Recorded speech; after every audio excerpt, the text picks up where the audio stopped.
véu do santuário foi rasgado e agora nós temos livre acesso ao Senhor. Oi, filhos do futuro, oi, pessoas que estão assistindo.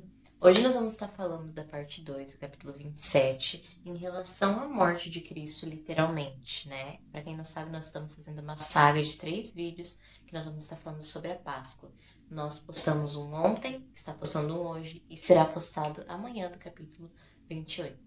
Ontem nós falamos um pouquinho sobre Judas ter traído Jesus com 30 moedas de prata, sobre a primeira Páscoa também contada lá em Êxodo, e hoje nós vamos estar contando sobre a questão de realmente a morte de Jesus, a humilhação que ele passou, tudo que ele foi julgado, né, inocentemente, e também a injustiça que aconteceu, mas que tudo estava no plano de Deus, nas promessas que Deus fez desde o Antigo Testamento.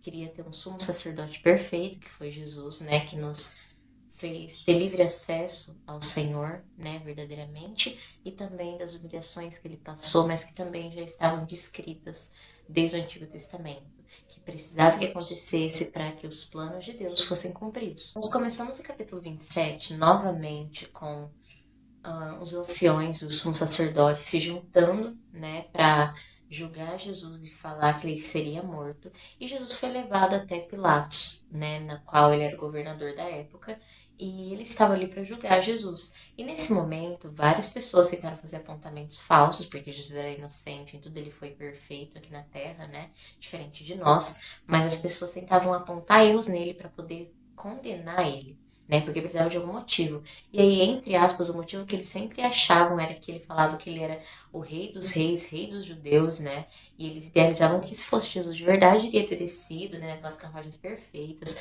ou teria feito coisas grandiosas, teria talvez até humilhado certas pessoas, que os fariseus faziam isso na época, né? Buscavam seguir uma lei de um jeito, mas eram hipócritas porque não viviam aquilo, né? Ou queriam que fosse do jeito deles, mas não da verdadeira adoração do Senhor, né?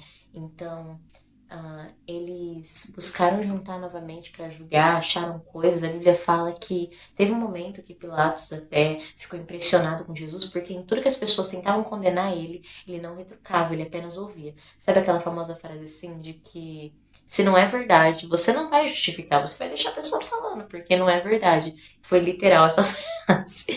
Mas nesse contexto que tava falando foi de que até a mulher de Pilatos depois falou pra ele, né? Olha, não vamos se meter com ele não, não vamos se misturar com ele, porque por conta dele eu tive muitos sofrimentos nos meus sonhos ontem. Então foi avisado para eles se distanciarem da situação. E nesse mesmo contexto foi quando Barrabás era um homem que realmente era criminoso, estava preso. Nessa época do ano é como nos feriados que a gente tem, né, no Brasil. São libertos alguns presos para passar essa temporada, essa parte fora. E aí eles foram lá, né? Pilatos foi lá e falou: quem que vocês querem que eu solte? Barrabás ou Jesus? E quem que vai ser morto? E todo o povo, influenciado pelos sacerdotes, pelos anciões, por aquelas pessoas que já não gostavam de Jesus também, foram influenciados a falar para que Jesus fosse morto, crucificado, a pior morte da época e mais humilhante, né? Mesmo sendo inocente.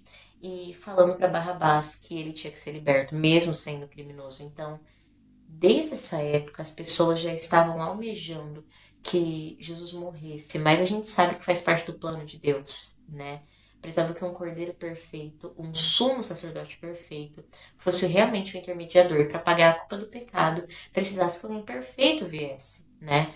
Então, as pessoas, né, teve um momento até que depois que a mulher de Pilatos falou, né, aquilo, ele lavou as mãos, né, era um hábito da época, ele lavou as mãos e falou que o povo decida o que vai fazer, né, porque ele estava saindo disso.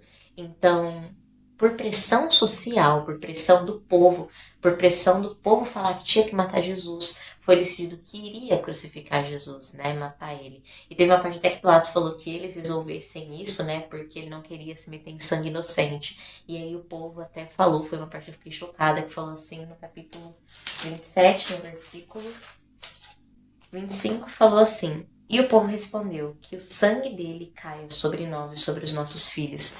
Então o povo almejava também isso.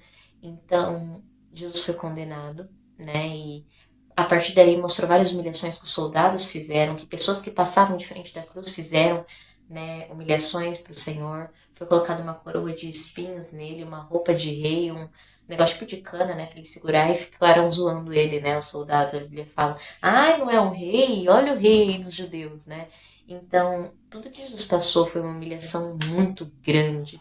A dor que ele passou, os pregos que foram colocados, né, no punho dele para que fosse sustentado o corpo, os pés também cravados naquela cruz, a humilhação, a esponja com vinagre para que ele acordasse, mas também nós sabemos que a partir disso que nós temos realmente a liberdade de adorar o Senhor e realmente de irmos para o céu.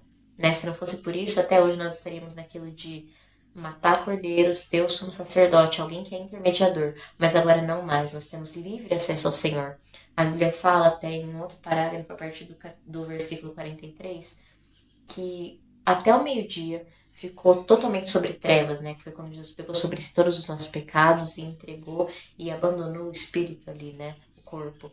Então, ele tomou para si todos os nossos pecados. E a partir daí nós somos libertos. E a Bíblia fala uma descrição muito legal que eu vou ler para vocês, que fala o seguinte, no versículo 51.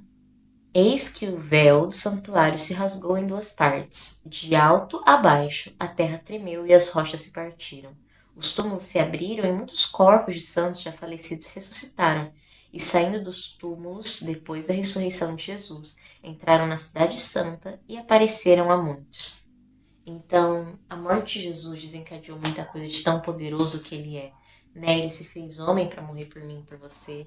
Ele reencarnou em um homem, né? Deixando toda a sua glória para que ele morresse por mim e por você, para que nós não fôssemos condenados ao inferno. Então, essa Páscoa a gente tem que lembrar o motivo, né, de realmente ter tanto significado para os cristãos, que é a morte de Cristo. Mas Jesus não permaneceu morto para sempre, ele ressuscitou.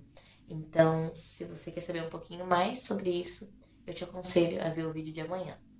Beijão e leia o capítulo 27.